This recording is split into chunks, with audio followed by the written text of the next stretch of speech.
Masa masak nasi dari mulai jam 7 pagi sampai jam 10 nggak matang-matang itu mah. Ada yang ngalang-ngalangin katanya tuh. Jadi api tuh biarpun gede juga ini tuh nggak bakalan panas-panas. Airnya tuh kan nggak bakalan mendidih-mendidih. Kalau api dihalang-halangi sama makhluk-makhluk seperti itu kan. Saya sempat ngeliatin, kok dia ngambil sate. Malah dimakan sama dia tuh, sate mentah tuh, Mang. Dimakan sama dia. Umuran kisaran 13 tahunan lah. Perjara tanggung gitu. Makan sate mentah gitu, Mang. Coba bayangin. Kan gak lumrah. Siangnya tuh kecelakaan. Di jalan tuh. Di daerah situ. Di daerah lokasi hajat. Acara hajatan tetangga baru di kampung yang penuh dengan kejadian-kejadian di luar nalar membuat banyak warga janggal dan curiga. Sesajen sate daging mentah, hujan petir saat acara, justru membuat hajatan tersebut ramai tak seperti biasa. Namun tak berselang lama, anak dari tuan hajat sakit secara tiba-tiba hingga membuat kaget keluarga dari Kang Dadeng. Assalamualaikum warahmatullahi wabarakatuh. Apa kabar Sobat MM, Sobat Malam Mencekam? Senang sekali akhirnya kita bisa ketemu di malam hari ini untuk mendengarkan dan nonton bersama kisah nyata. Ada di depan saya namanya Kang Dadeng. Nah ini narsum dari Indramayu ya. Indramayu, jadi masih di Jawa Barat juga. Ya. Kang Dadeng akan berkisah kepada kita. Ini kisah nyata tahun lalu ya, tahun 2022. Kecurigaan terhadap tetangganya yang baru, ternyata kecurigaannya benar. Tetangganya itu melakukan pesugihan. Kira-kira kisahnya seperti itu ya. Nanti banyak kejadian-kejadian yang disaksikan oleh Kang Dadeng. Kang Dadeng apa kabar? Alhamdulillah sehat. Terima kasih sebelumnya sudah mau berbagi kisah di Malam Mencekam, Kang Dadeng ya. Aktivitas apa nih Kang Dadeng? Ya kebetulan lagi mulai nganggur kebiasaannya kan. Mulai nganggur ya? Ya. Ini aneh nih, mulai nganggur. Ya tadinya kan mulai dari awal bulan Agustus manggung-manggung terus. Manggung? Ya. Apa ini? Artis apa ini? Ya hiburan. Baik, Sobat Malam Mencekam, mudah-mudahan seperti biasa Mang Ei dan tim ucapkan sobat semua selalu dalam keadaan sehat walafiat dan dilimpahkan rezeki. Kita akan dengarkan dan nonton bersama kisah nyata dari Kang Dadeng. Malam Mencekam, semakin malam semakin mencekam.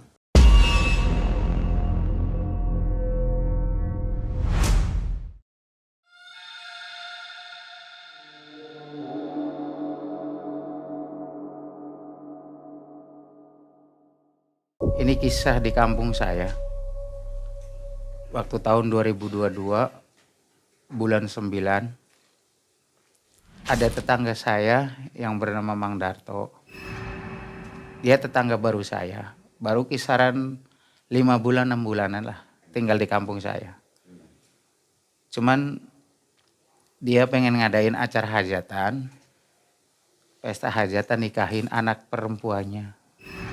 Yang selama ini dia kerja di Jakarta. Nah ya pekerjaan Mang Darto setahu saya mungkin ini mah. Jadi kayak semacam penagih motor gitu apa sih, leasing ataupun apa sih, kayak gituan tuh Mang. Kerjaannya itu karena saya sering lihat pagi berangkat, jam istirahat jam 12 jam 1 pulang makan terus berangkat lagi. Terus juga kan pakaiannya tuh keren terus. Pakai tas apa. Ya kebetulan kayak Mang Dartonya juga jarang nongkrong di warung gitu kan. Karena kemungkinan capek habis pulang kerja biasanya kan sampai malam kadang. Saya juga kan kadang-kadang gak berani nanya langsung kerjaannya tentang dia tuh. Takut kesinggung ataupun apa. Kalau memang orang lama mungkin lama-lama kita juga kan tahu tentang kerjaan Mang Darto apa gitu kan. Ini makan orang baru juga berapa bulan, setahun juga belum. Ya namanya juga kita kan orang kampung gitu Mang. Kalau orang kampung kan kalau ada tetangga repot, kita nggak enak, nggak ngikut nimbrung ataupun bantuin gimana. Biarpun nimbrungnya juga cuma nimbrung, cuman sekedar ya ngopi bareng apa gitu kan. Namanya juga orang kampung. Di situ pas waktu dari awal kita bantu-bantu nulisin undangan karena orang hajat kan pasti nyebarin undangan gimana. Pas waktu itu saya habis nulisin undangan, malam kisaran jam 11:30-an. Saya pergi ke dapur, mau bikin kopi. Saya pribadi ke dapur. Cuman saya yang jadi aneh dari awal, di situ kan ada satu ruangan, kamar lah. Ya suasananya ya gelap gitu. Ya Mang Darto ngomong ke saya, kamu jangan pernah masuk ke kamar itu gitu. Jadi ya saya mah sebagai tamu gitu kan. Kalau seandainya saya nyelonong masuk ke kamar itu kan gak sopan gitu Mang. Jadi ya kita hargailah sebagai tamu sama tuan rumah kan. Pada waktu malam itu saya ngelihat sosok bayangan dari kamar itu tuh Mang. Tapi dalam benak pikiran saya, ya saya memang ada kecurigaan. Ada apa sih di kamar itu tuh? Cuman saya selalu berpikir positif. Ah ya udahlah, itu mungkin privasi dia. Saya sebagai tamu ya nurut aja lah. Waktu itu yang bantu-bantu banyak. Banyak, ada kisaran 10 orangan mah. Yang lain gak lihat bayangan itu tadi? Ya yang lain kan di depan gitu Mang. Saya Beda kan masuk ruangan ya. ke belakang gitu kan, bikin kopi. Pas pada malam itu, ya udahlah saya selalu berpikir positif aja, nggak ada apa-apa gitu kan. Nah kisaran 3 hari sebelum hari H kan kita orang kampung biasanya kan itu udah mulai sibuk gitu dengan segala aktivitas dan kegiatannya masing-masing. Namanya juga orang yang mau hajatan. Terus juga yang namanya kita orang kampung, kita biasa bantuin bagi undangan. Kalau habis udah ditulisin semua tuh Mang, biasanya besoknya tuh kan langsung dibagihin. Ini Mang enggak. Saya sempat pernah lihat pada malam itu, malam terakhir nulisin undangan. Undangan tersebut dimasukin ke ruangan yang tertutup itu. Ya saya sih berpikirnya ya udahlah itu mah hak dia gitu kan. Jadi udah aja gitu. Habis itu kan kita disuruh ngebagiin undangan. Ya biasa aja gitulah, bagiin sama teman-teman juga. Sama tetangga-tetangga semua kan bantuin. Saya sebagai tetangga, terus juga saya kan punya keluarga nih Mang. Istri saya juga kan ikut bantu-bantu di situ. Di dapur. Terus biasa kalau malam kan kadang suka dikasih goreng sama ibu-ibu yang di belakang di dapur tuh. Melehkan. Pas malam itu yang jadi anehnya tuh Mang. Ya istri saya juga sempet ada kecurigaan gitu. Tapi istri saya pulang, istri saya cerita sama saya, kok saya mau ada sesuatu mau masuk ke situ nggak boleh sama Mang Darto. Kok ada apa sih ya? Istri saya tuh ngomong begitu sama saya. Tapi saya selalu ngasih arahan ke istri saya, ya udahlah, nggak usah berpikir yang enggak.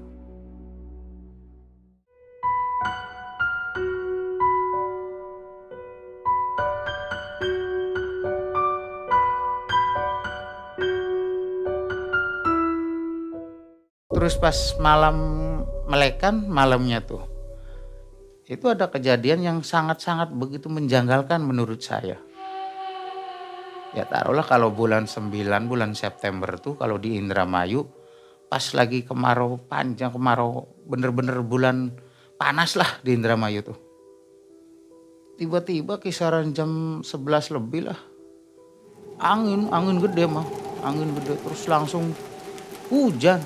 Gede, ada kisaran 20 menit 30 menitan hujan.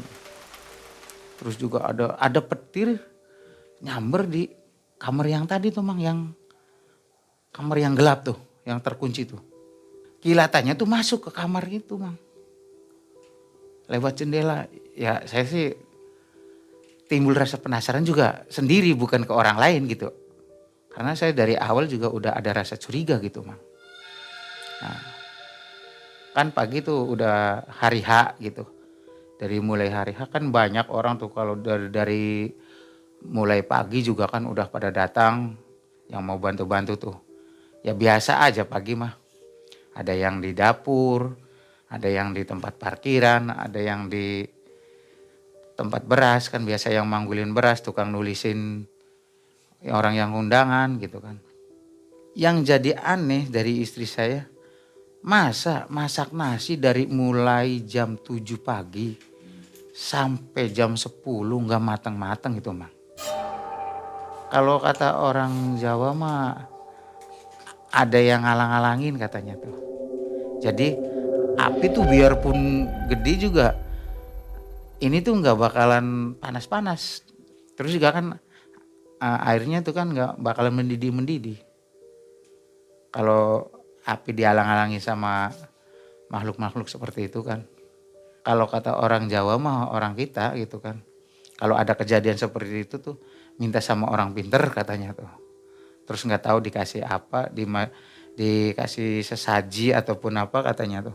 Terus dimasukin kemenyan si itu tuh tempat apa sih namanya langseng gitu kan. Biasa buat nanaknya tuh. Terus langsung bener gitu mah. Jadi ya masak tuh lancar gitu pas habis kejadian itu tuh. Kisaran jam setengah 2, jam 1 lebih. Itu kejadian aneh lagi tuh mah. Cuman kan kalau kita orang kampung gitu. Biasanya tuh mang. Kalau yang namanya serana sesaji itu kan udah lumrah gitu kan. Tiap pojokan tuh pasti ada. Yang janggal lagi tuh mang. Biasanya kan kalau namanya serana sesaji tuh. Kalau air putih, kopi pahit, kopi manis, teh pahit, kembang warna pitu apa itu kan udah wajar lah lumrah. Ini ada sate kambing mentah gitu mang. Saya sendiri juga ya sempet dengar dari orang-orang tua tuh. Kita juga biasa kan bantu-bantu orang hajatan. Tapi ya yang namanya serana sesaji itu ya biasa-biasa aja. Ini mah kok ada itu gitu. Ada sate kambing mentah gitu. Nah, habis itu ada anak kecil yang tadi mondar-mandir tuh Mam. Saya sempat ngeliatin. Kok dia ngambil sate. Malah dimakan sama dia tuh. Sate mentah tuh Mam. Dimakan sama dia. Umuran kisaran 13 tahunan lah. Perjaka tanggung gitu. Makan sate mentah gitu mah. Coba bayangin. Kan gak lumrah. Dari situnya juga. Nah, pas dari situ. Anak yang tadi makanin sate mentah itu mang. Siangnya tuh kecelakaan. Di jalan tuh. Di daerah situ. Di daerah lokasi hajat. Gimana kejadiannya? Di jalan raya yang sebelah barat parkiran, sebelah timur kan orang hajat. Jadi pas situ aja. Ditabrak atau bagaimana? Jadi posisinya mungkin dia kagok ada yang kondangan mau nyabrang. Dia naik motor santer dari arah utara. Dianya tuh. Terus dia jatuh, guling motor. Dibawa ke rumah sakit, udah gak ada umur anak itu tuh. Warga sih ya kemungkinan karena sibuk dengan kegiatan masing-masing ya Mang ya. Ada yang bantu-bantu ini itu kan jadi gak fokus giniin anak yang tadi kecelakaan, cuman keluarganya aja yang ke rumah sakit gitu kan. Terus ada kabar duka kayak gitu. Tapi yang jadi aneh lagi tuh Mang, ya mungkin ini mah di luar nalar saya gitu ya. Sehabis kejadian itu tuh Mang, sehabis kejadian anak yang tadi naik motor jatuh. Anehnya tuh orang kondangan nggak berhenti pada datang. Bahkan parkiran yang sebelah barat jalan raya tuh sampai penuh. Motor mobil. Bahkan mobil sampai diparkir di sisi jalan. Sampai yang manggulin beras aja nih. Sampai kecapean. Coba berapa? 5 orang tukang manggulin beras tuh Mang. Sampai dia katanya tuh aduh udah nggak kuat nih, capek banget saya tuh. Kan kondangan tuh saya yang mungkin yang namanya orang mau nanam kondangan kan dari jauh-jauh hari mungkin ya Mang ya, dari setahun 2 tahun sebelumnya kan. Ini mah kan Mang Darto kan baru beberapa bulan di kampung saya. Kok ini yang kondangannya banyak banget, terus juga kondangan biasa orang kampung maupun paling 10 kilo lah. Ini mah orang kondangan tuh sekarung, 2 karung gitu mah. Saya juga ya terheran-heran gitu. Tapi saya berpikir lagi mungkin ini mah ya di tempat yang lama mungkin Mang Darto sudah banyak nanam kondangannya gitu kan. Jadi pas Mang Darto sekarang hajatan kan yang kemarin-kemarin Mang Darto nanam kan pasti ditarik lagi gitu kan. Saya kan berpikirnya ya mungkin begitulah. Jadi ya berpikir positif aja saya sih. Nah, pas sore, kejadian sore kisaran jam 4 tuh Mang. Kan ada acara hiburannya gitu. Hiburan kan berhenti kan kisaran jam 4 setengah 5-an. Kan biasanya kalau dari mulai jam 5 sampai kisaran jam 10 tuh biasa yang kondangan laki-laki gantian. Kalau di daerah saya tuh biasa kalau ibu-ibu mah dari pagi sampai sore kondangan bawa beras tuh. Nah kalau bapak-bapaknya dari mulai jam 5 sampai jam 10-an lah, jam 9, jam 10 tuh baru udahan. Di situ juga kejadian aneh lagi tuh yang bikin saya tambah penasaran nih Mang. Angin gede sama hujan lagi sorenya tuh. Di situ tuh habis hujan gede langsung orang undangan tuh ya nggak berhenti sama seperti tadi siang gitu sorenya tuh. Saya sempat berpikir aneh juga kok bisa gitu ya. Ini tuh bener-bener orang ya pikiran saya tuh orang hebat gitu. Terus saya lihat di tulisan kondangan uangnya tuh Mang paling sedikit 100.000. Ada yang 500, ada yang 1 juta. Itu kan bener-bener orang berada dihitung-hitung di kampung masa gitu tuh Mang. Ya kelas kita orang kampung gitu. Tapi kemungkinan ya kalau di kota mah ya nggak tahu lah orang kota gitu kan. Kondangan kan kebanyakan pakai duit kalau orang kota mah. Kalau orang kampung beras duit kan masih banyak kondangan pakai gitu tuh. Kalau makanan cukup ya? Makanan ya istri saya kan di dapur gitu Mang. Makan tuh ya masak tuh dari malam sampai malam lagi tuh nggak berhenti masak. Bahan-bahannya juga banyak berarti? Iya banyak. Ya kan 3 hari sebelumnya kan ke pasar tuh ya 1 mobil.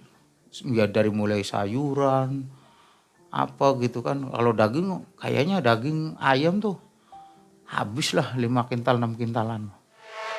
Buat orang kondangan tuh Mang.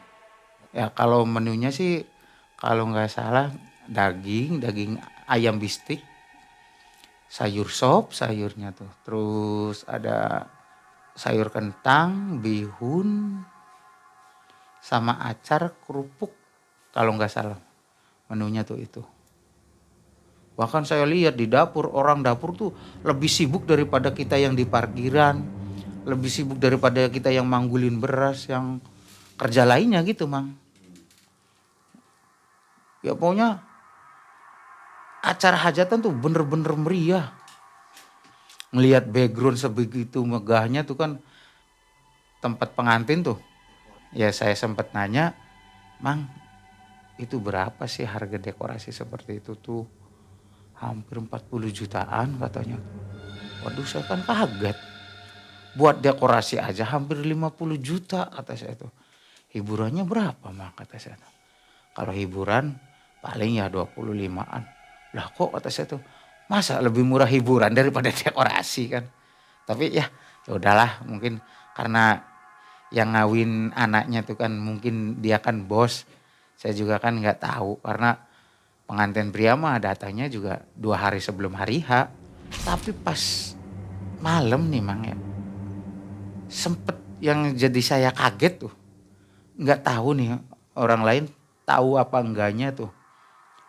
Kan biasa orang kondangan kan dimasukin ke kotak undangan gitu kan Mang ya. Di situ tuh di atas kotak undangan tuh ada yang nungguin saya lihat tuh. Yang nungguin maksudnya makhluk gaib gitu? Iya di atas kotak undangan tempat wadah duit tuh Mang. Ya saya yang jadi saya anehnya tuh apakah orang-orang di sekeliling kotak wadah duit itu tuh nggak ada yang tahu tah. Ada yang nungguin di atasnya tuh. Saya sempat terheran-heran tuh Mang. Kang Dadeng lihat. Justru saya tuh yang jadi kagetnya saya tuh tahu gitu ngeliat gitu. Ada sosok makhluk gaib gitu. Kayak kuntilanak gitu Mang. Gimana ininya? Ya, Wujudnya? wujudnya sih kalau muka saya nggak ngelihat, cuman posisi rambut panjang, pakai kayak gaun putih gitu tuh. Terus ya rambut panjang ketutup muka tuh, ketutup semua.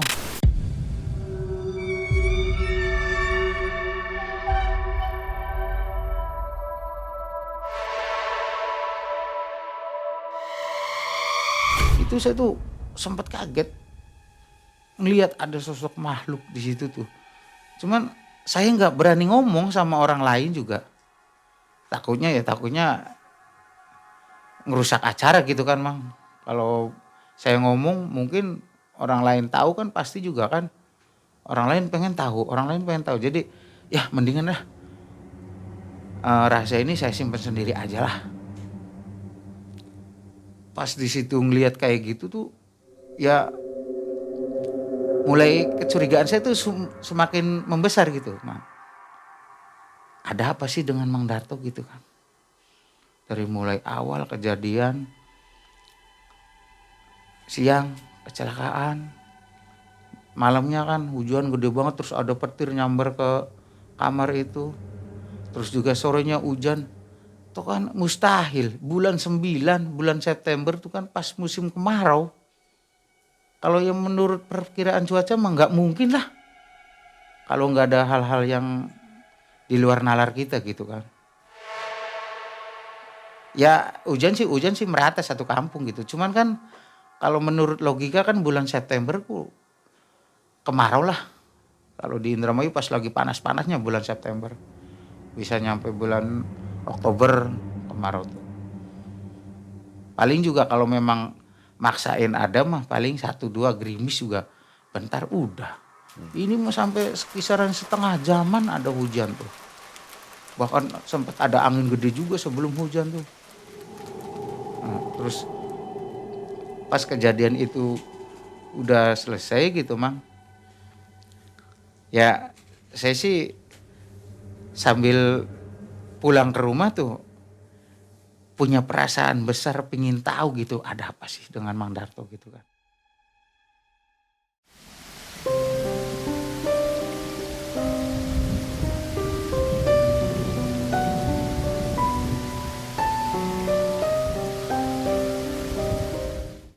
Pas istri saya pulang ke rumah, saya cerita sama istri saya, nyeritain kejadian tadi siang kan istri saya mah di dapur gitu kerjaannya kan kemungkinan tahu kejadian kecelakaan di jalan juga mungkin, tapi dia nggak ikut nimbrung, nggak ngeliat gitu kan, karena posisinya kan dari dapur ke jalan raya kan lumayan jauh.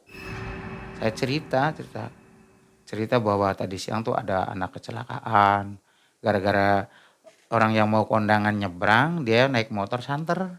Jadi ngerem gak keburu, terus langsung keguling sama motor. Sampai saya sore ngeliat sosok makhluk goib di atas kotak uang itu tuh. Bahkan istri saya lebih tercengang lagi gitu. Ah, masa sih katanya yang benar. Jangan-jangan salah lihat lagi katanya tuh. Ah enggak lah, orang saya tuh ngeliat dengan mata kepala saya sendiri. Tapi saya sempat berpikir yang enggak sebetulnya mah. Dalam hati kecil saya tuh, apakah ini mungkin punyanya Mang Darto gitu kan. Ya biasanya kan ya namanya juga manusia kan. Hidup di dunia tuh kan biasanya nggak mau kalah sama tetangga, gimana caranya biar kita kerja nggak capek, dapat uangnya banyak gitu kan. Ya dan bahkan besoknya saya juga pas urut-urutan hajatan, biasanya kan kalau orang kampung jual beras, ngitung duit gitu. Kalau nggak salah berasnya aja dapat 3 truk. Ya kalau satu truknya 8 ton lah, dikira-kira 8 ton 9 ton itu udah berapa? Kalau 9 ton udah buat 27 ton beras itu tuh. Dan bahkan uangnya juga ya di luar nalar penghasilan kita orang kampung hajatan gitu. Paling kita orang kampung mah dapat kisaran 30 juta udah gede banget gitu uang tuh. Nah, ini mah hampir ratusan lebih katanya tuh denger-dengar. Hampir ratusan juta. Dari uang yang tadi di kotak uang itu tuh, Bang. Balik modal lah ya. Wah, lebih. Kalau Malah modal untung. modal paling 100 lah. Hiburan sama dekor gitu kan, sama masar lain-lain tuh 100 lebih lah kurang lebih. Itu kan udah lebih dari penghasilan, dari bubuhan uang juga. Belum lagi kan dari beras. Beras aja berapa? Hampir 30 ton berasnya. Harga beras sekarang berapa? Dikaliin aja tahun kemarin. Kan lebih dari cukup itu tuh. Jadi untung ya. Untung, malah untung bukan buntung. Cuman ya kita ya berpikirnya paling juga tadinya kan nanamnya kan banyak gitu. Gitu aja sih kita mau berpikirnya positif aja gitu. Beberapa hari setelah hajatan, kisaran 3 hari 4 hari ya tuh. Saya sih sebetulnya waktu itu belum tahu kepastiannya, kebenarannya saya belum tahu. Cuman dengar dari ya namanya juga orang kampung ngobrol-ngobrol sana kemari kan dari tetangga tuh. Si anaknya tuh pendarahan katanya tuh. Pendarahan, terus-terusan pendarahan tuh. Iya sih mempelai perempuan tuh, pendarahan. Terus dibawa ke rumah sakit juga nggak bisa berhenti gitu pendarahan tuh. Terus-terusan aja. Nah hampir ada kisaran semingguan itu sampai ya kalau kata orang kita sampai keluar belatung gitu mah dari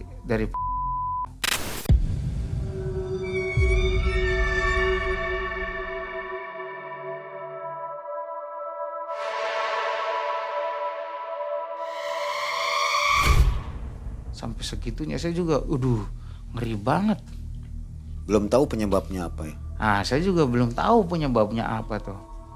Karena yang saya tahu saya mah dengar dari masyarakat juga pendarahan terus-terusan, terus diperiksa di rumah sakit ya cuman pendarahan aja terus sampai bisa keluar belatung gitu. Berbau. Bau. Bener-bener bau anyir. Pokoknya ya udah kayak bau bangke gitu ya, Mang. Siapa aja yang tahu itu? Ya di lingkungan Mang Darto aja sih yang udah ngelihat katanya. Cuman saya makan karena posisi rumah saya agak jauh, jadi saya dengar dari tetangga-tetangga aja gitu, kayak gitu tuh. Pas kejadian itunya mah. Jadi semakin kesana saya gabungin dari pengalaman dari awal yang saya rasain, yang saya tahu gitu tentang keluarga Mang Darto tuh. Ya kayak ada sesuatu hal yang disembunyikan dari keluarga Mang Darto tuh mah. Ya adapun itu kebenarannya mah saya juga kurang tahu. Karena takutnya kalau kita ngomong ke tetangga, ngomong ini itu takutnya salah. Apalagi ini tentang hal-hal yang tidak baik gitu kan mah. Kadang-kadang kalau kita orang kampung mah kita ngobrolin bener aja, kadang-kadang keluarnya nggak bener gitu kan. Jadi ya mendingan ya udahlah berpikir positif lagi gitu kan. Mungkin lagi waktunya Mang Darto kena cobaan ataupun gimana. Kan biasanya kalau kata orang tua zaman dulu mah kalau orang habis hajatan tuh kebanyakan ya pasti cobaannya tuh lebih-lebih lagi gitu.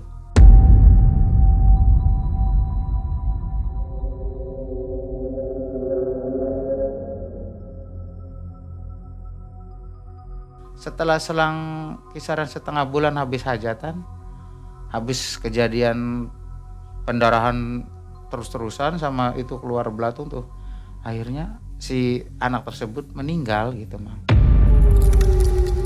Cuman ya nggak habis pikir kalaupun memang iya gitu Mang. Kayak Mang Darto punya perjanjian sama makhluk goib ataupun makhluk-makhluk seperti pesugihan ataupun apa. Ya masa sih kayak Mang Darto tega gitu Mang, ngorbanin anak sendiri. Ya biasanya emang sih namanya orang bersekutu dengan setan. Kalau setan mah nggak tahu nggak adanya. Kalau memang harus setor ya harus ada. Kalau memang orang lain nggak ada ya keturunan sendiri. Itu anak keberapa ya? Itu anak yang pertama yang dikawinin tuh. Karena punya anak lagi, satu lagi laki-laki masih kecil lah, kisaran usia 7 tahunan. Ya pas habis acara hajatannya si Mang Darto tuh, dari rentetan awal kecurigaan saya sampai akhir, dari hati kecil saya tuh penasaran, apa bener gitu Mang Darto bersekutu dengan bangsa jin. Dari rasa penasaran saya sendiri, akhirnya saya mendatangi seseorang gitu, ya boleh dikatakan orang pintar lah ataupun kiai. Saya sempat bertamu ke dia, sempat nanya ya dengan kejadian apa yang saya pernah alamin gitu. Saya ceritain semua dari awal, dari mulai kejadian saya ngelihat ada bayangan di kamar yang selalu tertutup, terus di musim kemarau ada hujan, angin, bahkan ada petri yang nyamber kamar itu. Terus cerita dari istri saya juga yang ngalamin, saya ceritain semua, bahkan sampai saya ngeliat itu sosok kuntilanak yang ada di atas kotak uang.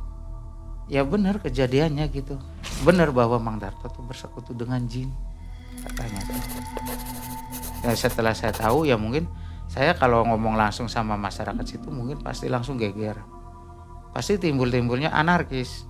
Kalau orang kampung denger ada yang nyupang, langsung datengin rumahnya, main hakim sendiri biasanya. Jadi saya mending ya udahlah diem aja dulu. Dan kan benar saja, habis kejadian itu tuh kan anaknya tuh kan seperti itu kejadiannya, pendarahan nggak berhenti terus bahkan nggak jelas sebabnya ya. Nggak tahu sebabnya kenapa sampai pendarahan nggak berhenti terus sampai keluar belatung dari si anaknya Mang Darto itu kan jelas itu Mang rentetannya tuh. Bahkan makanya saya sendiri juga selalu ya udahlah biar saya sendiri aja yang tahu, nanti orang lain juga pasti bakalan tahu biarpun saya nggak ngomong juga kan. Dan akhirnya kan benar saja gitu kejadiannya tuh seperti itu. Apa yang saya rasain dari awal saya kenal Mang Darto sampai Mang Darto ngadain acara hajatan, sampai bahkan dapat uang buuan kata orang Jawa mah, uang hampir tengahan miliar. Kan bener aja Mang Darto tuh punya perjanjian sama makhluk-makhluk yang di luar nalar kita gitu kan, kayak semacam jin apa gitu kan, seperti itu Mang. Ya terus si Mang Darto kan sempet sakit-sakitan juga, cuman karena dikucilin sama tetangga gitu, bahkan sampai ke anak cucunya juga pasti dikucilin. Kalau orang kita mah orang kampung tuh kebanyakan di kayak daerah gitu. itu khusus daerah itu seperti itu ya. Iya ya, mungkin di tetangga desa saya juga seperti itu kebanyakan tuh. Biasanya kan yang pada main ataupun ngajak ngobrol, kalau pagi kan biasa ke warung bareng sama istrinya Mang Darto apa itu mah nggak ada yang mau ngajak ngomong, nggak ada yang main gitu ke rumahnya. Bahkan temennya anak yang kecilnya juga biasanya kan banyak anak-anak tuh pada ikut main, namanya juga kan anak kecil kebanyakan kan nyari makanan ringan gitu kan. Di rumah Mang Darto makan yang namanya makanan tuh Mang nggak kurang gitu, karena dia juga kan ada mungkin khusus lah buat anak yang kecil gitu kan. Ya sama orang tuanya tuh kalau mau main ke situ, udah nggak usah main ke situ, nggak boleh katanya. Kayak gitu. Dari mulai kayak istri Mang Darto kalau ke warung biasanya banyak yang nanyain, banyak yang ngajak ngobrol. Ini mah enggan semua tuh. Tetangga-tetangga tuh nemuin keluarga Mang Darto tuh enggan gitu. Tapi dengan tetangga sering ngobrol. Ya sebelum kejadian itu mah ya kalau ada tetangga di pinggir-pinggir rumahnya dia baru pulang ya nyapa gitu. Biasa kalau dianya nggak capek paling ya di teras pada ngobrol gitu malam juga. Tapi nggak sesering kita yang kebanyakan pengangguran kan Mang. Kalau sore dari mulai habis isya biasa pada nongkrong di warung ngopi apa. Kalau Mang Darto mah enggak, paling keluar bentar masuk lagi udah lihat-lihat pagi berangkat kerja, siang pulang makan siang berangkat lagi kerja, nanti pulang-pulang jam 10 jam 11 baru pulang. Tapi dikenalnya baik atau dermawan seperti itu enggak? Sifat Mang Darto sih baik ya, dermawan juga sih, sering ngasih kalau ada pemuda-pemuda yang lagi pada nongkrong ataupun apa, suka ngasih rokok, suka ngasih buat beli kopi gitu kan. Sifat Mang Darto baik sih Mang, itunya mah. Enggak menimbulkan kecurigaan ya? Iya, mungkin ya untuk menutup-nutupi aib dia ataupun gimana gitu kan. Selain itu korbannya siapa lagi yang diduga menjadi korban? Belum Tetangga sih, lain? belum ada karena baru beberapa bulan setelah hajatan Mang Darto meninggalkan kampung saya gitu. Merasa dikucilkan. Merasa dikucilkan tiap hari seperti itu tuh. Nah, orang kampung mau berpikirnya kalau udah ada seperti itu ya udah jelek berpikirnya tuh Mang. Setelah kejadian seperti itu tuh. Apalagi dengan praduga hajatan yang gak kira-kira gitu kan. Penghasilannya kan lebih-lebih dari kita orang kampung hajatan gitu. Orang kampung itu diundang semua nggak? Hampir seluruh satu kampung hampir diundang semua sih Mas. Diundang semua ya? Biasanya kalau di kampung kita kan ada yang biasa bagiin undangan tuh perempuan satu kampung, buat di satu kampung itu tuh. Kalau yang di luar kampung mah ya kita laki-laki gitu kan, naik motor jauh, yang jarak jauhnya mah ya diundang semua satu kampung. Tapi kan kadang-kadang ada yang datang, ada yang enggak itunya mah. Ya setelah beberapa bulan kemudian, setelah kejadian seperti itu tuh Mang, saya sendiri juga karena bukan tetangga dekat ya, tetangga agak jauh, dengar-dengar dari tetangga saya tuh katanya Mang Darto udah nggak ada di rumah, nggak tahu rumahnya juga selalu kosong tiap hari biasanya ada aktivitas di rumah nggak ada. Terus juga memang ya kenyataannya seperti itu. Biasanya saya sering lihat Mang Darto berangkat kerja gitu kan, pulang kerja biasanya jam-jam istirahat jam 1-an pasti Mang Darto pulang. Ini mah enggak ada. Rumahnya kosong? Kosong sama sekali ditinggalin. Nggak ketahuan pindahnya? Nggak tahu, bahkan tetangga sebelahnya aja nggak tahu Mang Darto pergi kemana, berangkat kemana tuh Mang. Barang-barangnya dibawa? Barang-barang masih ada sih di dalam Sampai sekarang? sampai sekarang. Tapi orangnya nggak tahu, berangkat aja sama anak yang kecilnya tuh. Berarti kosong, nggak Kosong. ditempati sampai sekarang? Sampai sekarang nggak ditempatin karena orang kampung tuh ilfil mau nempatin rumah Mang Darto tuh karena udah ada kejadian seperti itu sebelumnya sih Mang. Gimana kelihatannya rumah itu, kondisinya, auranya? Auranya ya kalau dilihat dari auranya memang jelek sih auranya Mang. Kurang nyaman? Kurang nyaman, terus juga biarpun cuaca dingin hawanya tuh panas gitu. Seperti itu. Kalau lewat depan rumahnya aja perasaan tuh ada rasa-rasa perasaan angker gitu. Ngeri, takut pokoknya. Terus juga kata tetangganya mah banyak anak kecil yang suka lewat di depan rumahnya tuh. Sering lihat sosok penampakan si kuntilanak itu tuh Mang. Kata anak-anak kecil yang sering lewat, sering main di depan rumahnya Mang Darto tuh. Berhantu ya? Iya.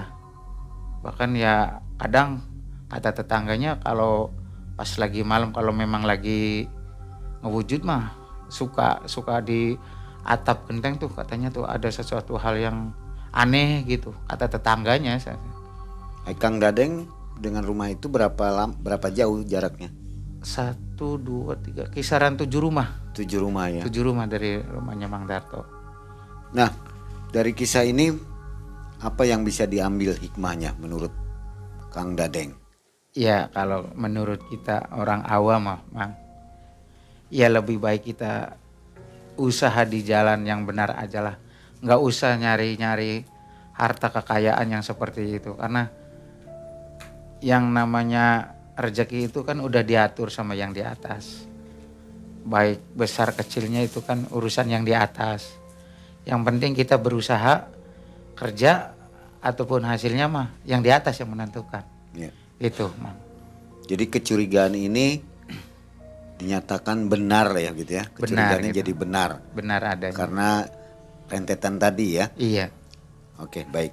Nah, Sobat Malam Mencekam, jadi dari kisah ini kita bisa ambil hikmahnya bahwa berhati-hatilah ya dengan tetangga Iya, benar. atau diri kita sendiri.